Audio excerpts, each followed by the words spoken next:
Hey everybody, my name's Kris Amerikos and welcome to another video. This video is all about the pronunciation of the letter combination G and H. And there's a lot of different things to know about this letter combination.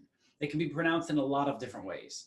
So in this video, we're going to talk about the different ways that it can be pronounced and some rules to help you understand how to pronounce it. So let's get started.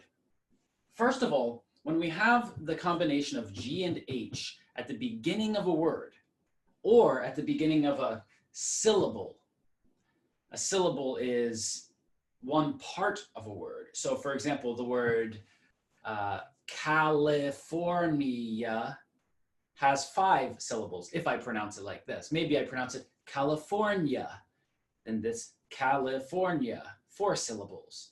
So if it's at the beginning of a syllable or the beginning of a word, then we pronounce GH as G, right? This sound, G. For example, in the word spaghetti, right? There's 3 syllables, spaghetti, and the beginning of the second syllable is G.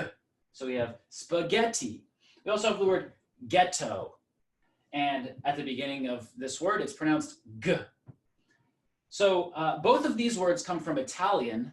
And when we have H after G, then it means that this G will sound like G.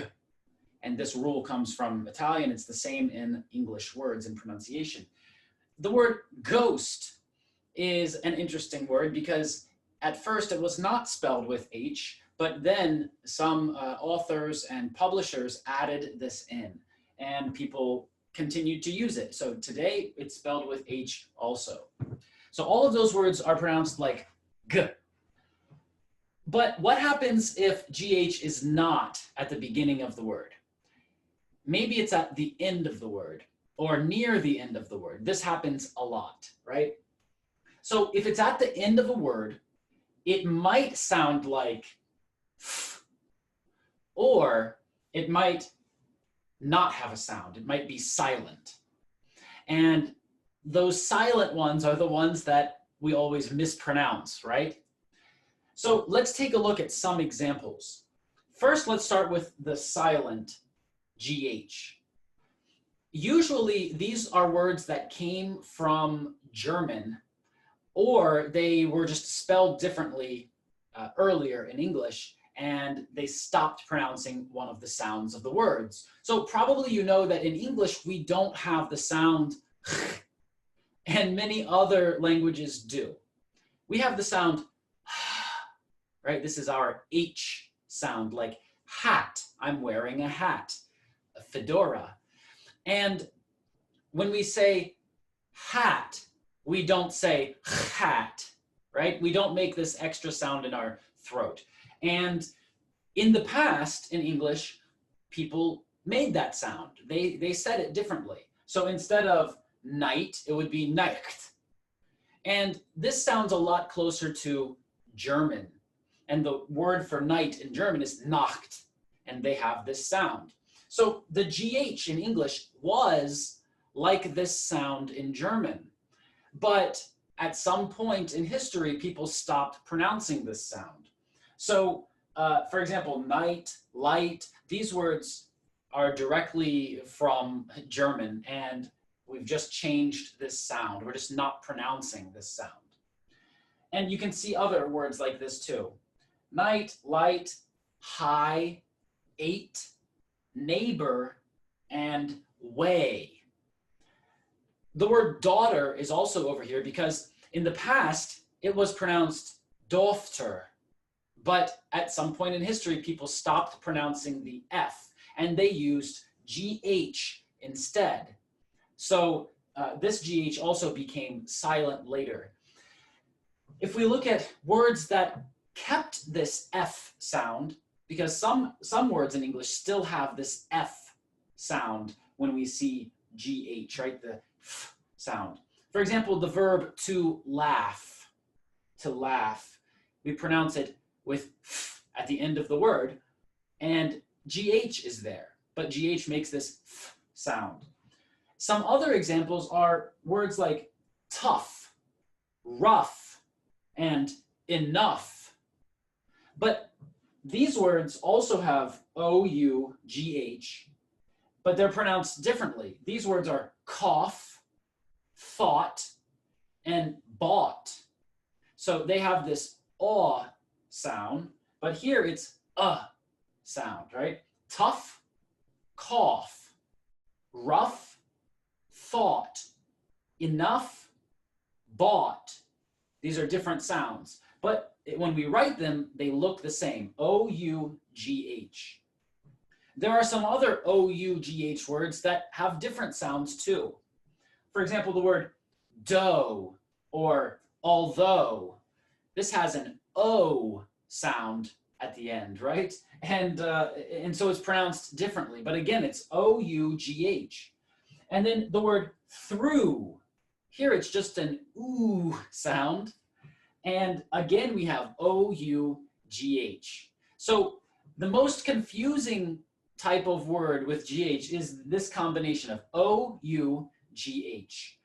But we can see that G-H is at the end of these words, and we know that at the end of the word, it will be pronounced F or it will be silent, right? It can only sound like G at the beginning of the word or at the beginning of the syllable. So one more thing for us to understand that makes it easier for us to remember how these words are pronounced is anytime that we have G-H-T, the end of the word is G-H-T. When you see this, it means that we're not going to pronounce this G-H. It means that it's going to be silent. So, for example, the word daughter, it has G-H-T.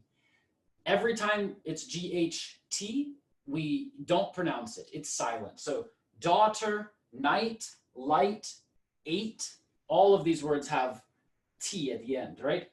Thought, bought.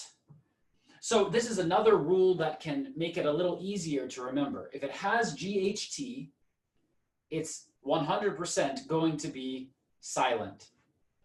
If it has O-U-G-H, then we need to try to remember or memorize, learn all of the different words and which sounds they go into, because we don't have a great rule to remember this. And before we finish this lesson, I want to tell you about one other word that it just sounds different, and I don't know why. So a lot of you who watch my lessons and are subscribed to YouTube and Instagram and Facebook and join my live calls there every week, a lot of you are teachers too. Maybe you know why. Maybe someone can post an interesting explanation under this video about the word hiccup. The word hiccup. Maybe this will be a new word for some of you. It can be a verb too, to hiccup. This has probably happened to you, and you can look it up if you want to find the meaning, but probably if one of you who are watching understands what this means and what this word is, then you'll know that it's spelled with GH, but at the end of the word, instead of saying F or it being silent, we say P. There's a P sound, right? So why do we have that word? Why is it pronounced like that? That's a good question, and I'm going to ask for the help of the other teachers out there who are watching to explain this, okay? So I'm really looking forward to seeing what you write in the comments under this video. Thanks so much for watching to the end, and if you like this lesson, go ahead and press like, press subscribe, and leave a comment down below to tell me that you like it. By the way, we go live on Facebook every Monday at 9 a.m. New York time. We go live on Instagram at 9 a.m. every Wednesday. That's 9 a.m. New York time. And we go live on YouTube every Friday at 9 a.m. New York time. So you can join and you can participate. You can ask questions. And you know, if you want to get speaking practice, we have our speaking program where you can join any time of the day and join live lessons with teachers where you can speak face-to-face. So that's a great option too if you want to practice speaking.